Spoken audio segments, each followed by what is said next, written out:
27 के चुनाव शुरू हो चुके हैं।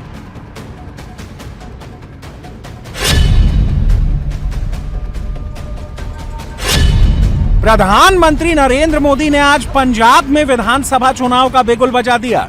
जिस पंजाब में कांग्रेस पार्टी चन्नी और राजा वडिंग के झगड़े में फंसी है, उसी पंजाब में कांग्रेस के मनीष तिवारी से मुलाकात करके मोदी ने हेडलाइन बदल दी और दलित वोट के लिए मोदी ने जालंधर से वाराणसी के लिए संत रविदास एक्सप्रेस चलवा दी।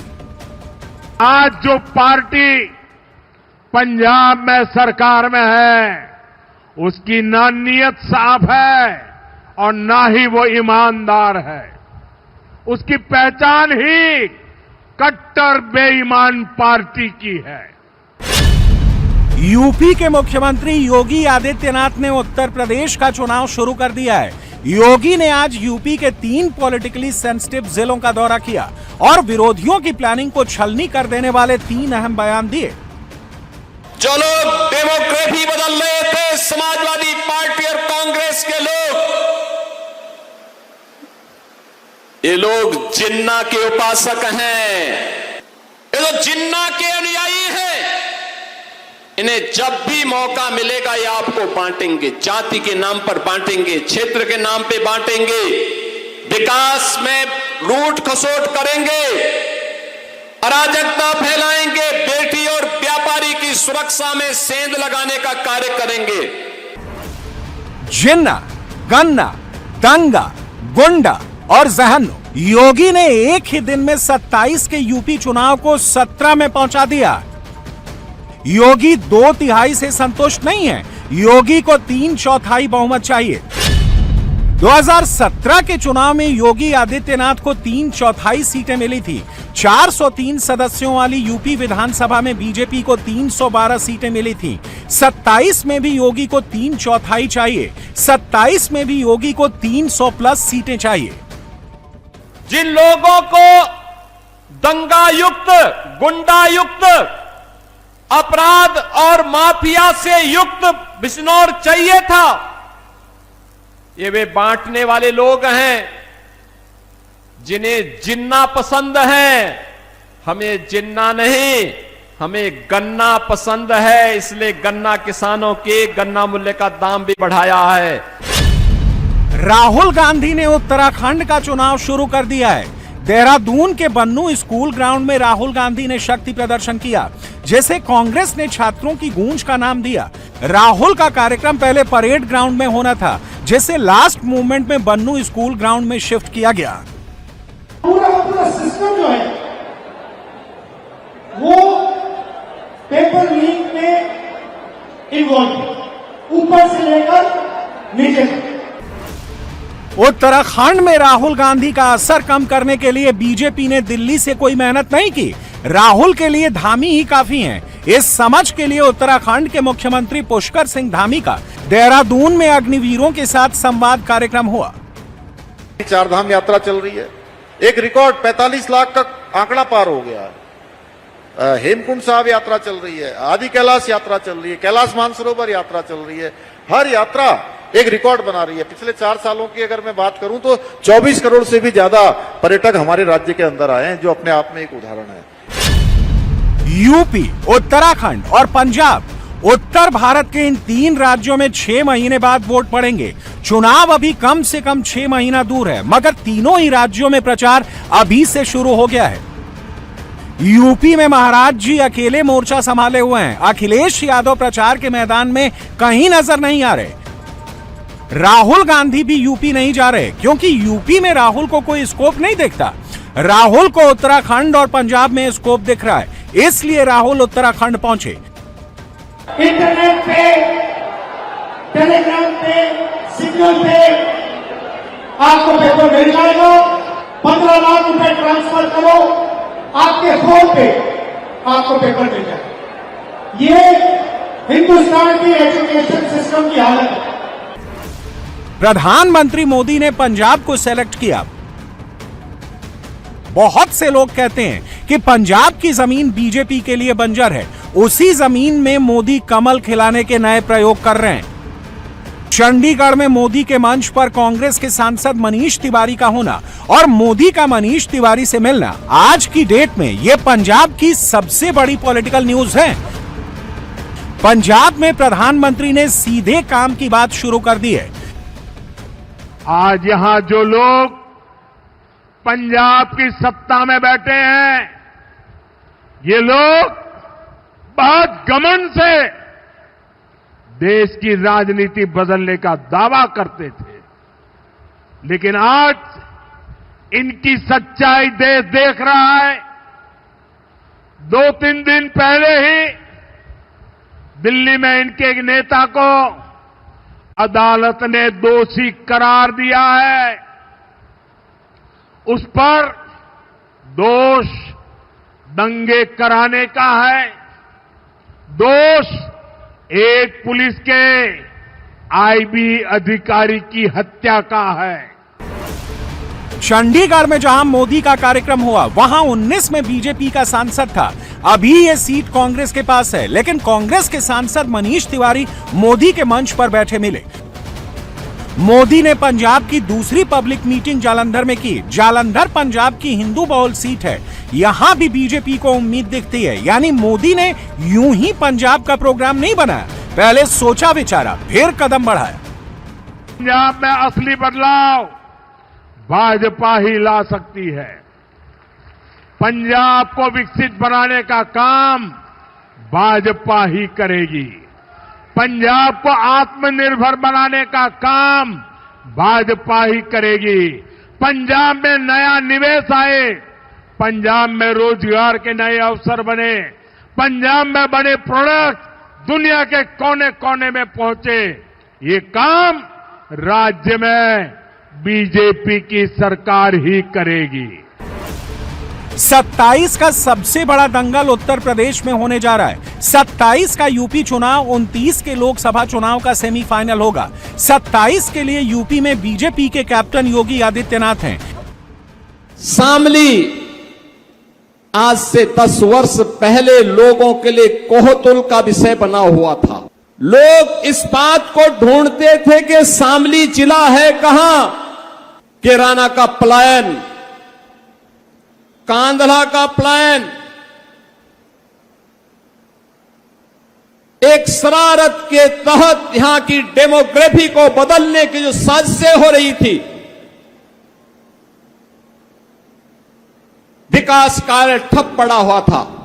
बहनों और भाइयों, एक समय था जो लोग आज आस्था की वकालत करते हुए दिख रहे हैं, ये लोग 2017 के पहले जय श्री राम बोलने पर लाठी मारते थे, गोली चला लेते थे,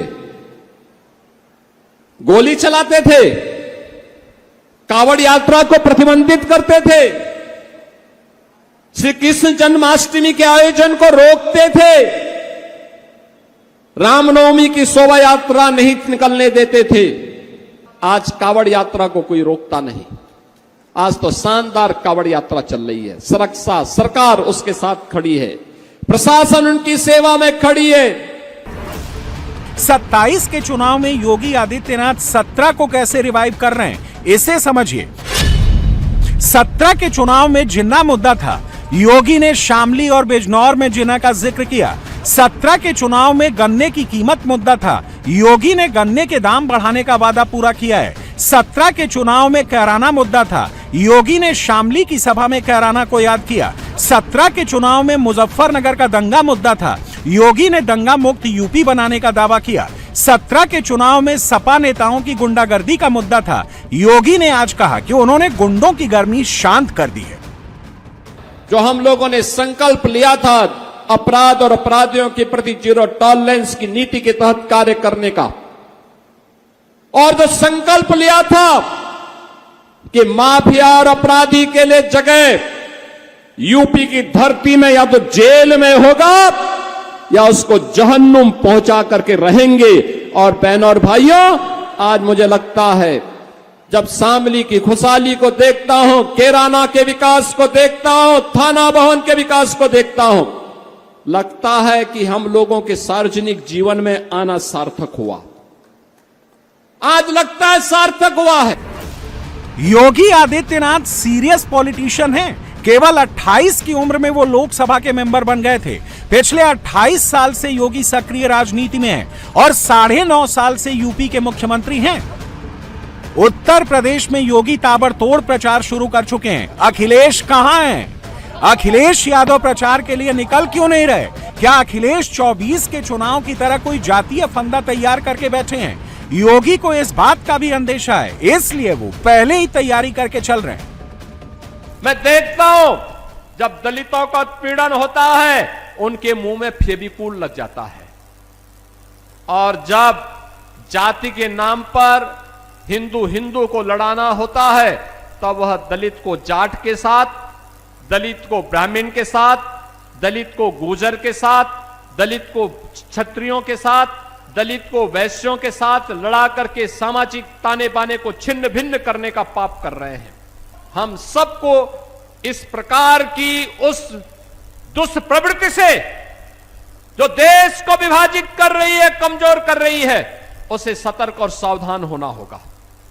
ये लोग सामाजिक ताने बाने को छिन्न भिन्न करना चाहते हैं। इनका विकास का कोई एजेंडा नहीं, समाज को बहकाने का काम कर रहे हैं। अराजकता और गुंडागिर्दी के बल पर गरीबों की आवाज को दबाना चाहते हैं। इतना सियासी संग्राम ऐसे वक्त शुरू हो रहा है जब दिल्ली का दंगल सजने वाला है। 20 जुलाई से संसद का मॉनसून सत्र शुरू होने वाला है। पार्लियामेंट के मॉनसून सेशन का पर्चा, खर्चा और चर्चा सब डीलिमिटेशन बिल के इर्द गिर्द घूम रहा है। संसद में 2/3 की जंग डीलिमिटेशन बिल के लिए है। विरोधी पार्टियों में तोड़फोड़ भी डीलिमिटेशन बिल के लिए ही मची है। टीएमसी टूट गई डीलिमिटेशन बिल के लिए, शिवसेना यूबीटी में फूट हो गई डीलिमिटेशन बिल के लिए, शरद पवार की पार्टी इधर से उधर हो गई डीलिमिटेशन बिल के लिए। लेकिन मॉनसून सेशन शुरू होने से पहले लोकसभा का बिजनेस बुलेटिन जारी हुआ तो उसमें डीलिमिटेशन बिल का जिक्र ही नहीं।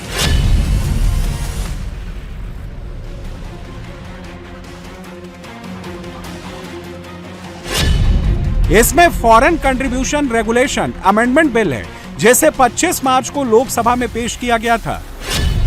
इसमें इनकम टैक्स अमेंडमेंट बिल भी है जो एक अध्यादेश की जगह लेगा। सुप्रीम कोर्ट के जजों की तादाद बढ़ाने से जुड़ा बिल भी है, यह भी एक अध्यादेश की जगह लेगा। इस पेज पर 3 नंबर कॉलम में birth and death registration bill का जिक्र है, जिसे महत्वपूर्ण बताया जा रहा है। राष्ट्रीय सम्मान के अपमान की रोकथाम संशोधन बिल भी है। जब इन सारे बिलों का जिक्र है तो फिर इसमें डीलिमिटेशन बिल का जिक्र क्यों नहीं है? ये मोदी है, बहुत पहले सोचता भी है और समस्या के समाधान के रास्ते भी जमीन पे उतारता है। असल में सरकार ने लोकसभा सचिवालय को जो बिजनेस बुलेटिन भेजा है उसमें उन बिलों का ही जिक्र है जो लोकसभा में पेश हो चुके हैं। सरकार कभी भी इसमें चेंज कर सकती है। Home minister Amit Shah delimitation bill को ढोल बजाकर नहीं लाएंगे। सरकार पूरी तैयारी करके इसे पेश करेगी और बिल पेश और इसे पास कराने का वक्त भी खुद ही डिसाइड करेगी। बुलेटिन तो औपचारिकता है, ये तो औपचारिकता है, घोषणाएं होती हैं, जो बिल पेंडिंग है, पेंडिंग बिल है, पर असली बात जो इनके मन में है वो कभी नहीं बोलेंगे। उनके मन में है क्या? परिसीमन विधेयक संशोधन, जो संविधान संशोधन विधेयक 17 अप्रैल को उनको 2/3 बहुमत नहीं मिला, भारी बेइज्जती हुई गृह मंत्री की, वो बदला लेना चाहते हैं। पार्टी तोड़ रहे हैं, टीएमसी को तोड़ा, शिवसेना यूबीटी को तोड़ा। ये 2/3 बहुमत, इसको मैं कहूंगा कलंकित 2/3 बहुमत पाना चाहते हैं, पर वो मिलेगा नहीं। लोकसभा में नरेंद्र मोदी 2/3 के करीब हैं, बस डीएमके वाली औपचारिकता बची हुई है। स्टालिन की पार्टी इंडिया अलायंस से अलग हो चुकी है, उसे औपचारिक तौर पर एनडीए के करीब आना है। जैसे ही डीएमके के 22 सांसद मोदी के बिल को सपोर्ट कर देंगे, वैसे ही डीलिमिटेशन बिल पेश हो जाएगा। मोदी सरकार 1+1 फॉर्मूले के तहत 2 बड़े बिल लाएगी। पहला बिल डीलिमिटेशन बिल होगा, जिसमें लोकसभा की सीटें 50% बढ़ेंगी। दूसरा bill one nation one election bill होगा, जिसके बाद लोकसभा और सभी राज्य की विधानसभाओं के चुनाव एक साथ होंगे। One nation one election bill अभी जेपीसी के पास है। जेपीसी के चेयरमैन ने यहां तक कह दिया है कि जैसे ही parliament one nation one election bill pass करेगी और राष्ट्रपति इसे मंजूरी देंगी, उसके 6 महीने के भीतर चुनाव आयोग पूरे देश में एक साथ चुनाव करा सकता है। यह बात चुनाव आयोग ने खुद जेपीसी के सामने कही है। वन नेशन वन इलेक्शन के बारे में सरकार खामोश है और यह खामोशी ही विरोधियों को चुभ रही है। कांग्रेस की उम्मीद इस बात पर टिकी है कि बीजेपी और डीएमके में आइडियोलॉजिकल डिफरेंसेस हैं और डीएमके कभी भी नरेंद्र मोदी की सरकार को सपोर्ट नहीं करेगी। बीजेपी और डीएमके कभी एक नहीं हो सकते, विचारधारा अलग है। तो अभी देखिए क्या होता है। हाँ, ये बात सही है कि इंडिया जनबंधन के मीटिंग में 8 तारीख को डीएमके शामिल नहीं था। ये बात सही है कि हम टीवीके का समर्थन दे रहे हैं। हमारे 2 कैबिनेट मंत्री हैं उस मंत्रिमंडल में, पर हम भी डीएमके के सांसदों के संपर्क में हैं, उनसे बातचीत हो रही है। डीएमके अभी भी विपक्ष है, विपक्षी दल है, वो सत्ता दल नहीं है, एनडीए का घटक दल नहीं है। कांग्रेस की ऐसी खोखली उम्मीदें नरेंद्र मोदी पहले भी धराशायी कर चुके हैं। इस बार तो डीएमके के नेता स्टालिन खुलेआम कांग्रेस से नाराज हैं। स्टालिन ने अपनी पार्टी के नेताओं से कहा है कि कांग्रेस ने हमें धोखा दिया है। डीएमके की लोकप्रियता का इस्तेमाल करके कांग्रेस ने अपनी सीटें बढ़ाई और फिर हमारी पीठ में छुरा घोंप दिया। राहुल गांधी मॉनसून सेशन में पेपर लीक का मुद्दा उठाना चाहते हैं। नीट परीक्षा, सीबीएसई एग्जाम और नौकरियों की परीक्षा में पेपर लीक पर राहुल संसद में बात करना चाहते हैं। इसीलिए राहुल ने देहरादून में छात्रों के बीच प्रोग्राम किया, लेकिन इन मुद्दों की एक्सपायरी डेट निकल चुकी है। राहुल 3 हफ्ते तक देश में कहीं नजर ही नहीं आए और अब अचानक प्रकट होकर वो हीरो कैसे बन जाएंगे।